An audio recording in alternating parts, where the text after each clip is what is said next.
My name is Jennifer. I'm a dedicated housewife who's been married for 20 years. I remarried with my current husband 20 years ago.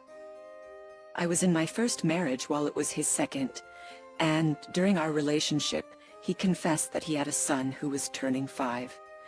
I tried to leave several times after that, but in the end, I couldn't part from him, and we went ahead and tied the knot. Despite all the struggles, ever since we got married, I have made a point of raising his child as if he were my own. The son was 5 years old when we got married. He did show typical adolescent rebellious behavior, but we never had dramatic exchanges like in the movies where he would yell, "You're not my real mom," or anything of the sort. I believe we built a happy family together. 2 years into our marriage, I became pregnant. We were blessed with a lovely baby boy of our own. Our eldest son, James, was a bit older than his younger brother with a 7-year age gap, but he was still very kind and protective as an older brother. Even though I wasn't his biological mother, I was somewhat apprehensive, but as the old saying goes, better to have the baby than to worry about it.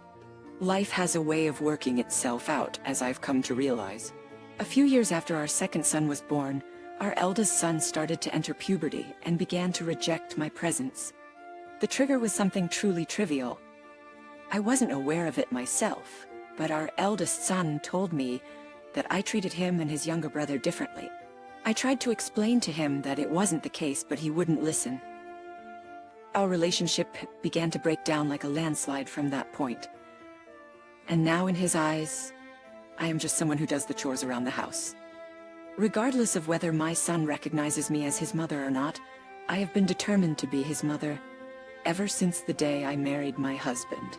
Until the day he becomes an adult and leaves this house, I'm committed to take care of him no matter how much he resents it.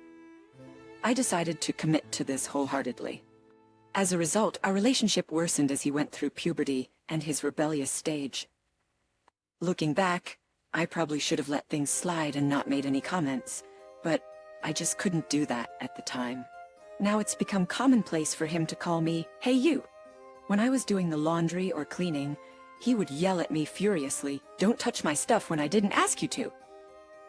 He did apologize later, probably realizing how out of line he was, but when I forgave him with a smile, he became defiant again, saying, "In the first place, it's your fault for doing things I told you to stop, lady." I knew then that things were getting out of hand. My husband does try to discipline him, but he's well behaved in front of my husband, so my husband ended up doubting me, saying, "James, really do that?" I tried recording our interactions to prove it to my husband a few times, but it never worked out, as something always came up or we didn't have any arguments when I was recording. As time went on, our eldest son came of age and decided to leave home. I remember breathing a sigh of relief, thinking that I'd finally made it through. His parting words when leaving the house were, "Finally, I don't have to see strangers' faces." I thought those were harsh words for me, who had been taking care of him every day for 15 years since we first met. He's not a bad kid.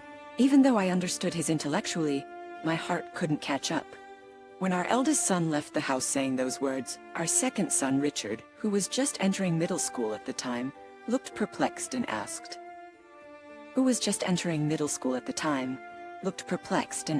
"Why does Big Brother hate Mom so much?" So I thought it necessary to tell my younger son the whole truth as well, and told him about remarrying his father and that his older brother was his father's son from a previous marriage. My younger son seemed shocked at first that his older brother and him were not blood related, but he quietly listened to the end of the story. In the end, he seemed to accept it, saying, so that's why his attitude towards Mom was weird these past few years. I don't regret marrying my husband, but I began to regret claiming to be the mother of our older son. Maybe there was a way to live together as just housemates. Maybe I didn't have to force him to recognize me as his mother. Once I started thinking about it, the thoughts just didn't stop. A few years after our eldest son moved out, we received a message from him saying, "I will be visiting soon for a marriage introduction." The message was relayed through his younger brother. I hadn't received any direct communication, but I was okay with it because I was getting regular updates about him through my husband and younger son. However, with his marriage on the horizon, we had to do the formal introductions and face each other. I don't think of you as my mother. I don't want you to attend the ceremony. What? What are you saying? Jennifer is the one who raised you up to this point. I don't care. I didn't ask for that. Anyway, you were married without even asking my opinion, and you're trying to tell me she's my mother. I can't accept that. James, have you been saying such terrible things to Mom all this time? I trusted you. I've been pretending all along in front of you. I'm severing my ties with this house.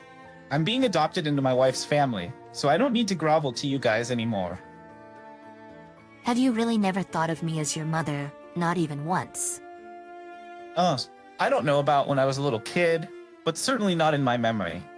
I see. I understand. With my husband, who was looking worried behind me, I left the room.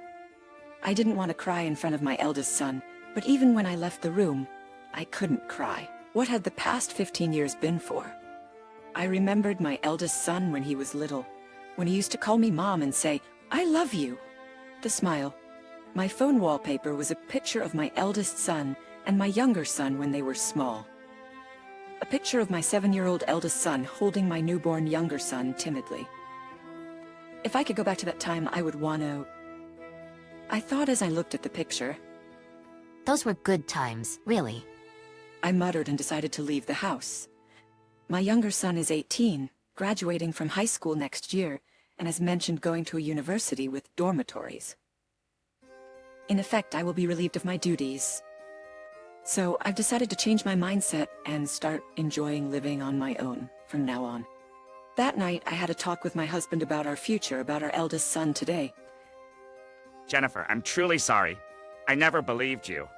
I had no idea that our son, James, could disrespect others in such a way. No, it's all right now. Perhaps my parenting was also at fault. Even though I thought of him as my own child. He told me so himself. I wasn't aware of it myself, but I was taking care of him in my own way. I know that better than anyone else. You have always taken care of James as if he were your own. I am truly grateful for that. But it seems that even that was something he didn't want. It's almost laughable, isn't it? As I made this self-deprecating remark, my husband made a pained face, took my hand, and apologized to me over and over again. Then I told my husband that I would not attend the ceremony as he wished, and that I wanted a divorce because I would be leaving the house as soon as our second son left. I handed him the divorce papers. Are you serious? Of course. I would never joke about something like this. You're right. You are that kind of person. I'm truly sorry for all the pain I've caused you. You don't need to apologize anymore. I have never regretted marrying you. It's okay? Jennifer, I love you from the bottom of my heart. I love you too. Please take care of James and Richard for me. That night, I fell asleep in my husband's arms for the first time since we were newlyweds. I was able to sleep soundly for the first time in a long while, comforted by the faint sound of his heartbeat. Several days passed since our discussion about the divorce. Our second son graduated from high school, and our eldest son's wedding is coming up next week. Our second son was wondering if he should wear his school uniform to attend the wedding, which I found amusing. Noticing me smiling at his preparations for the ceremony, he approached me and started a conversation. Mom, are you really not going to attend my brother's wedding? Yes, he said he didn't want me there, so there's nothing I can do about it. It's his big day. I want him to enjoy it. But Mom, you're the one who raised him with care. It's okay, Richard. There's no need for you to worry about it. Not convinced by my words, my second son kept groaning in frustration. It must have been frustrating for him. He knows the good relationship I used to have with our eldest son, but repairing the relationship is now impossible. I have prepared to leave the house, and the divorce is settled. I didn't ask for any division of property, kept the money I had, and left the house with our second son. The house that was filled with memories of many years spent there. A house that represents half of my life. I left a video message for my second son, and left my family behind. A week after I left home, I heard from my younger son that my eldest son's wedding went off without a hitch. I was relieved and asked my younger son about his impressions of the ceremony. Then he replied it was a total disaster, seriously. As I had chosen not to attend the wedding in accordance with my eldest son's wishes, his response took me by surprise, stopping my thoughts for a moment. But I managed to regain my composure and asked him what exactly went wrong. For some reason, he started boasting about it. You remember, Mom, how you were there when we did the initial meet and greet, right? Yeah, I remember. Well, because you weren't at the ceremony, his wife was all, why? I see. I understand. Big Brother was making all sorts of excuses, but his wife suddenly suggested to cancel the ceremony, and her parents went into a frenzy. The ceremony somehow started since everyone was already gathered, but throughout it was a sullen bride and a timid groom. It was quite a peculiar atmosphere at the venue. Is that what happened? After the ceremony ended and all the attendees had left, I showed the video message from you, Mom, entrusted to me, to my big brother. And then he started crying. What? He cried? Yeah, but seeing that, his wife got even more upset. She said something along the lines of, "How could you not invite someone who raised you with so much care to the most important event of your life?" So what happened after that? When I asked, he looked at me uncomfortably and said in a low voice, "They're separated." I was speechless, taken aback by this shocking news. Despite holding back my desire to attend the wedding for the sake of my son, the newlyweds separated shortly after their marriage. In retrospect, I think his wife admired the fact that I raised him as my own, despite having no blood relation. Furthermore, I recall that in the course of our conversation she had said, I was also raised with great care by my parents, and I would love to build a warm and loving family with your son, just like my parents did. In other words, my son's stubbornness shattered his own happiness. When I heard this, I could hardly think of it as karma, because he cried after watching my video message. If he still has feelings for me, I couldn't be happier. I immediately contacted my husband and asked him about the couple. With a worried voice, my husband asked for my opinion. I don't know what to do. Now that it has come to this, I don't know what to say to him. Don't worry, he's good at expressing his feelings clearly to others, but he might need a little push. A push, huh? Okay, I'll try it. I don't know what happened after my husband and I talked on the phone, but when my younger son told me with a smile, they've reconciled. I believed everything would be okay from now on. I was resolved to truly leave them alone this time, and then... Mom, why are you here? There's something I need to talk about. With me? Yeah, I'm sorry about what I said during the wedding prep. Watching that video message the other day reminded me. I've always thought of you as my mom, really. And you've always defended me, saying I'm your son. I'm really sorry. I gently extended my hand to my son, crying in front of me, wiping away the tears streaming down his cheeks.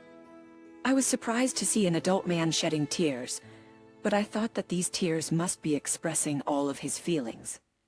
He apologized for the harsh words he had thrown at me. That alone was enough for me. I didn't need anything more. Thanks for coming. I got the photos from Richard. You looked great. Your girlfriend Linda, right? She's a kind and lovely girl. Take good care of her, okay? Make her the happiest bride in the world. Yeah, I absolutely promise. Saman? It might be asking a lot, but could you come back home? What? Dad has been down ever since you left.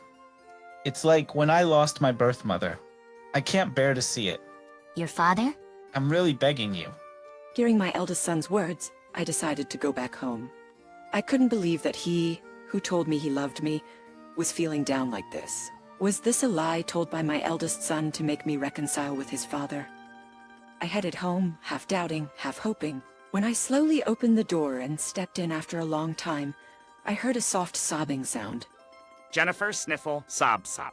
I gently peeked in and there was my husband, phone in hand, shoulders trembling as he cried. I was taken aback for a moment, but it would be strange not to say anything, so I called out to him. Robert. His body jolted, he quickly turned towards me.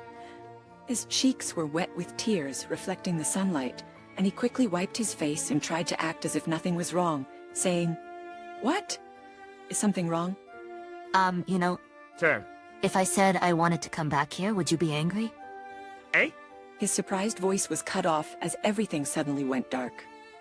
It took me a moment to realize that I was enveloped in a warm embrace. As I returned the hug and asked, "Does this mean it's okay?" He repeatedly nodded, saying, "Yeah, yeah," in a nasal voice. Since then, I reconciled with my husband, and that was the last time I saw him cry. Now, I go on trips with him, have dates, and sometimes go out with my eldest son and his wife, spending my time happily. I owe all this happiness to my daughter-in-law, Linda. I'm truly grateful.